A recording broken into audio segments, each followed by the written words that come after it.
Our experience of Bach's music is as varied and unique as the music of Bach himself.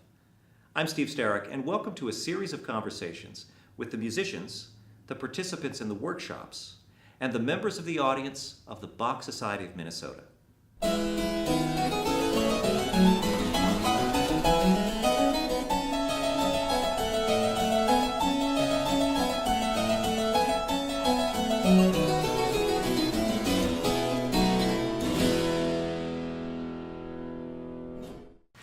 Joining me is Nancy Werner, a volunteer for the Bach Society of Minnesota.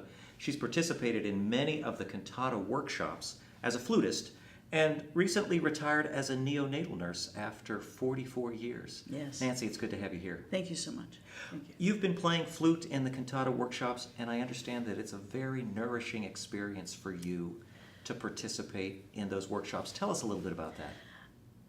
First of all, I absolutely adore doing it. It has become one of the important things in my life. I'm an amateur musician. I'm not a professional, and I am probably more aware of my limitations than a lot of people would let me be. But I don't have another way to get to that kind of music. I've played Bach in small chamber groups, and I've played Bach by myself, and I've listened to Bach, and I've seen Bach, and this is the way that I get to actually get into that kind of music and join with an orchestra, and then there's a chorus behind us. And it's just a thrill. It's a thrill. And I thoroughly I enjoy the process, and I really love watching it come to life in a day, and I think that Paul is a fabulous conductor. He brings everybody together, and he seems to cut through it and gets us to a point where we're performing it. And that's a thrill for me, and I'm so happy that I get to perform and participate in that kind of thing. I was going to ask what you get out of this performance, but you seem to have answered that question. It's just fun. I couldn't write a script for a more fun day for me. And so I guess I'm kind of a geek. I'm a Bach geek. I'm a Baroque music geek, and that's what I want to listen to, and that's what I want to play, and I get to do that. I'm wondering if you could speak about the connection of your day job for the last 44 years, neonatal nurse, and performing music, especially the works of Johann Sebastian Bach. It's an interesting question, and I know that there is a connection. And I think that it might be that I'm a very exacting, when I was a nurse, I'm very exacting. I want things to be done right. And if a medication is supposed to be this much, I give exactly this much. And I'm very watchful, and I'm very particular and really involved in the technology, and also in the response of, I'm working with babies, and so there's this innate beauty, and it makes sense. It really made sense to me. And then as a way of kind of getting my brain away from that, because it can be stressful too, I can go and play Bach, and everything sort of fits together. It fits together in this, it makes sense. There's an order to it. There's the order to the biology and the physiology, and then also to the math of Bach. And if I had known when I was in 5th grade, when I thought I hated arithmetic, if I had known that the things that I love the most in my adult life are based on math, I don't know, I would have had a different effect on me, but I really do. I realize that everything has to be ordered, and everything has to be in line, and if it's not, I get a little agitated, So, I listen to Bach, and when I play Bach, I get done with the passage, and I feel like all of my brain cells are all lined up in a row. They're all just right there. Mm-hmm. And it happens more with Bach than with any other composer that I play. And it's like a treat, It's physical. You've called yourself an amateur flute player, but you've had other experiences in New Orleans and Chicago that lead me to believe that the flute has been a part of your life for a long time. Well, it really has. It really has. It's never been my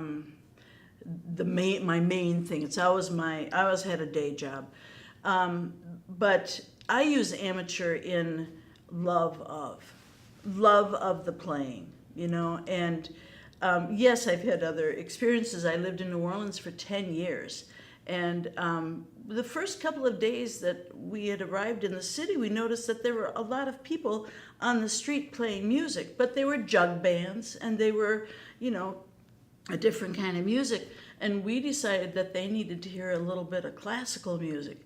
So the trio that I was with set up on Royal Street, and we set up in Jackson Square, and for 10 years, we were playing Bach and Handel and Telemann and just doing a little bit different chamber music and, street music. So you were doing a complete busker thing.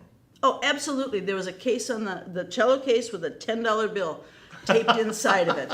And we would finish our set and take it to a little restaurant in the French Quarter and dump the money out. And if it was a big pile, we'd have wine.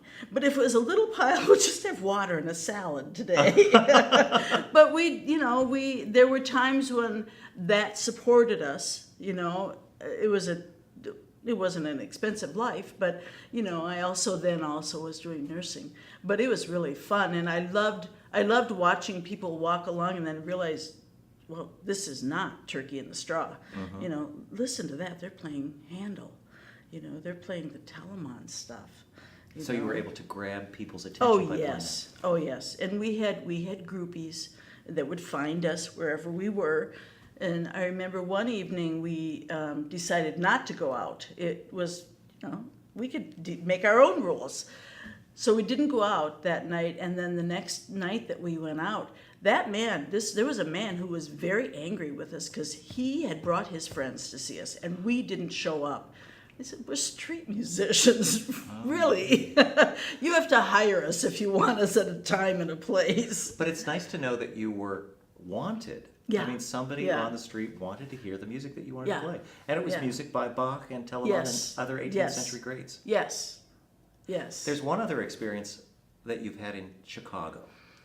Yes. Please tell us about that. When I was in Chicago, I was in a trio, a cello and a keyboard, and all of us were electronic. And this was the early 70s, so it was relatively early electronic music, kind of primitive, but we did it. I had a little transducer on the end of my flute, and the cellist was plugged in. We have 16-channel mixer, and we made a lot of sound. And again, we were playing all Baroque music. And we were hired by the city of Chicago to take all of our equipment downtown and play the lunchtime concerts in the bank plazas. So we would get all set up and then crank the sound, and I would hear my Bach coming back at me from the First National Bank building, just echoing off and just carrying all over, and it was really great. It was very fun. I can't help but think that Bach would smile on that kind of experience. Yeah, I really wonder. They were hearing the electronic sound. They weren't hearing the acoustic sound, as far as the windows and, the extent. But yeah, it was still Bach, and it was just a different treatment of it. And that was very fun. And I look at electronic groups now and I think, oh, that's easy. You got this little thing, and but it was masses of pieces of equipment and cables, and took us an hour to set up. And you really suffered for your art. We did. Now, I had the smallest instrument, so it was easy for me. My friend Barbara plays cello, and she's this big, and she's got this massive cello, and then there was guys moving the speakers and all of that. So I kind of was the prima donna. I just had a little flute. But it was very fun. It was very fun. And then from there we went directly to New Orleans, where we stripped down to just instruments. Mm-hmm. And there was nothing but it was a cello and a recorder and a flute on the street. I'm going to ask you one last question, and I don't mean to catch you off guard. But off the top of your head, what's your favorite piece by Johann Sebastian Bach? The one that I'm listening to at the moment. Beautiful answer. That's, of course, it's a great answer. That's great. I don't have anything else.